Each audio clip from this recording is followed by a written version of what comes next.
बिस्मिल्लाहिर्रहमानिर्रहीम। अस्सलाम वालेकुम, welcome to another video of ज़ीरक्स बायोलॉजी। चलते हैं आज के टॉपिक की तरफ। आज हम बात करने वाले हैं एक्सक्रीशन इन एनिमल्स पर।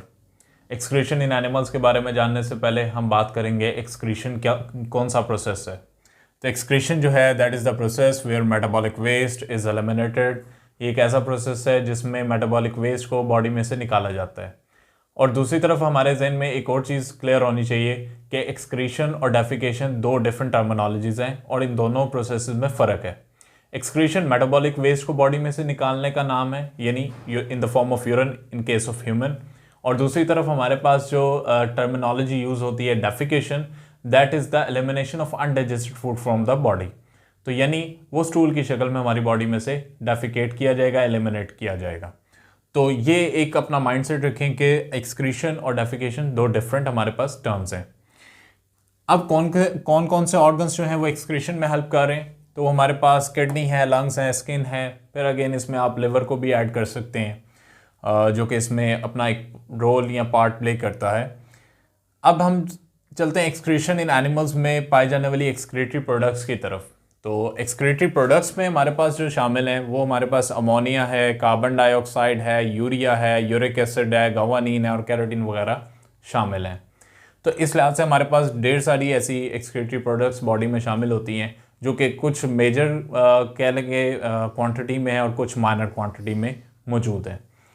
अब हैबिटेट के लिहाज से अगर बात की जाए तो कई जानदार डिफरेंट हैबिटेट्स में रहते हैं और उस लिहाज से उनकी बॉडी में एक्सक्रीटरी प्रोडक्ट्स की टाइप की फॉर्मेशन होती है इन द मेजर क्वांटिटी, और उसको वो एक्सक्रीट करने के लिए एक specific amount of water required होगी।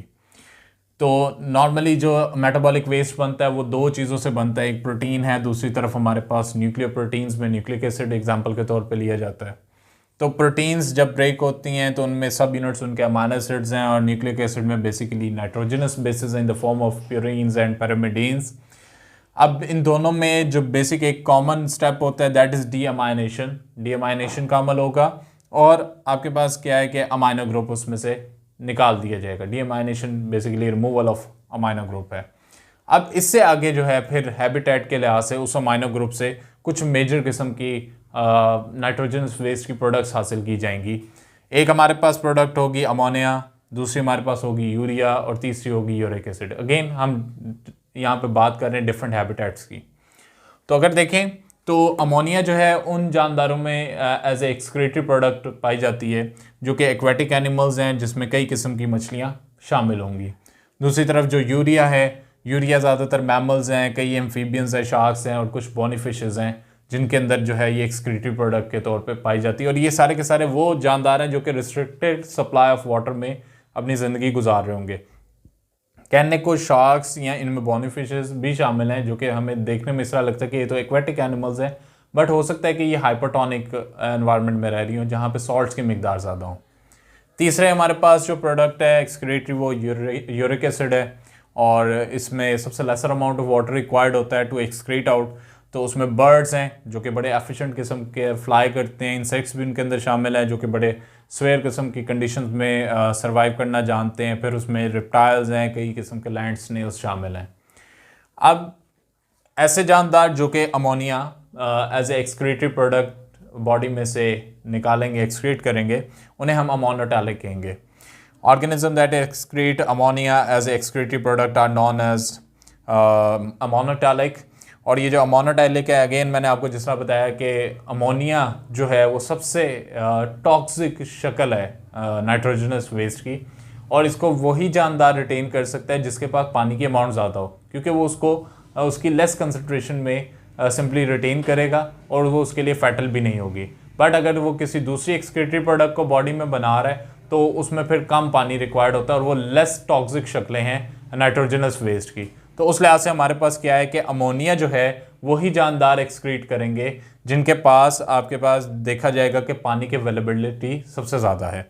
अब हाइपरटोनिक एनवायरनमेंट शर्त है, और थर्ड देखा जाएगा कि पानी अगेन जब ज़्यादा है तो वो कहता है कि 500 ml of water is required to excrete 1 gram of ammonia. तो 1 ग्राम अमोनिया के लिए जो हमें पानी रिक्वायर्ड है टू एक्सक्रीट दैट प्रोडक्ट, तो वो हमें 500 ml वाटर रिक्वायर्ड है। दूसरी तरफ हमारे पास आ जाते हैं जी यूरिया एक्सक्रीट करने वाले जानदार। वो कहता है organism that excrete urea as excretory product are known as ureotelic. ये यूरियोटैलिक हैं जिनसे हम भी बिलोंग करते हैं, ह्यूमंस भी जो हैं वो यूरियोटैलिक हैं। They are living in the restricted supply of water. यहाँ पे पानी की अवेलेबिलिटी कम है, जिसका मतलब अमोनिया हमारी बॉडी में बनता है, बट उसको हमें फौरी तौर पे कन्वर्ट करना पड़ेगा यूरिया में, क्योंकि अमोनिया एक हाईली टॉक्सिक कंपाउंड है और ये हमारी बॉडी में अगर रिटेन करता है तो वो हमारे लिए फैटल हो सकता है। तो हमारी बॉडी फौरी तौर पे उसको एक साइक्लिक प्रोसेस से गुजारती है, जिसे मैं एंड पे डिस्कस करेंगे, यूरिया साइकिल के तौर पे जाना जाता है। तो वो हेल्प करता है ऐसे जानदारों को जो कि यूरियोटैलिक हैं, ताकि वो उस रिस्ट्रिक्टेड सप्लाई ऑफ वाटर में अपनी ज़िंदगी को गुजार सकें। अब कितने ml वाटर रिक्वायर्ड है to excrete 1 gram of urea? तो वो हमारे पास है जी 50 ml of water is required to excrete 1 gram of urea. तीसरी वो कंडीशन आ जाती है जो कि अगेन एफिशिएंट मेटाबॉलिज्म रखते हैं, और पानी अवेलेबल है या नहीं वो एक सेकेंडरी पार्ट है। उनके पास उस पानी के लिए टाइम है या नहीं ये मैटर करेगा। और देखेगा कि वो कहता है यूरिक एसिड जो है, organism that excrete uric acid as excretory product are known as uricotelic. ऐसे जानदार जो कि यूरिक एसिड को एज एक्सक्रीटरी प्रोडक्ट रखते हैं या एक्सक्रीट करते हैं वो यूरिकोटैलिक हैं। और यूरिक एसिड जिनके अंदर बन रहा है they need lesser amount of water to excrete that product. तो only 1 ml of water is required to excrete 1 gram of uric acid. अब हम चलते हैं यूरिया साइकिल की तरफ। जिस तरह कि मैंने आपको बताया कि इंसान भी यूरियोटैलिक हैं और हमारी बॉडी में जो नाइट्रोजनस वेस्ट बन रहा है वो यूरिया की शक्ल में बन रहा है। तो यूरिया जो है वो कन्वर्ट होता है फ्रॉम अमोनिया। पहले अमोनिया बनता है, देन वो यूरिया में कन्वर्ट किया जाता है, लेकिन अगेन एक साइक्लिक प्रोसेस के थ्रू। तो सबसे पहले क्या हो रहा है जी कि एक ऑर्निथिन है, ऑर्निथिन के मॉलिक्यूल के साथ सबसे पहले आके ऐड होते हैं अमोनिया और प्लस कार्बन डाइऑक्साइड ऐड होगी, जिसके नतीजे में ये ऑर्निथिन कन्वर्ट होता है एक सिट्रोलिन में। सिट्रोलिन एक केमिकल कंपाउंड के बाद जब उसके पास एक अमोनिया और ऐड होगा तो it is converted into argininosuccinate और then it is converted into arginine.